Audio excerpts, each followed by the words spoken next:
Стали известны новые подробности жестокого убийства. 22 июля около 3 часов утра подозреваемый во время прогулки по городу заблудился. Он остановился возле 10-го подъезда дома 4401, чтобы покурить. Увидев, что на балконе 2-го этажа открыто окно, решил проникнуть в квартиру. В комнате спали двое мужчин. Подозреваемый взял на кухне нож. В этот момент проснулся 50-летний брат хозяйки.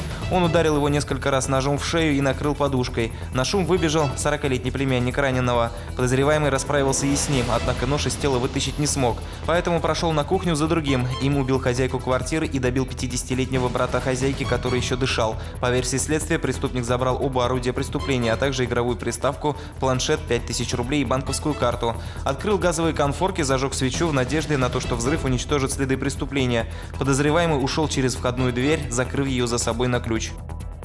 За последние 3 недели угнано 8 автомобилей. 2 машины до сих пор не найдены. По словам сотрудников полиции, в Челнах орудовала группа автоугонщиков. На данный момент все задержаны. Им грозит до 10 лет лишения свободы. Преступников было 4. Угнанные автомобили они перегоняли в соседней республике. Однако на этом череда угонов не закончилась. За последние 2 дня в Челнах пропали еще 2 иномарки. Сегодня прошел совместный рейд ГИБДД и судебных приставов. Они вышли на охоту на должников. Некоторые автомобилисты даже и не подозревали, что имеют долги. Рейд проходил пару часов на набережной Челнинском проспекте. За это время удалось выявить десятки нарушителей.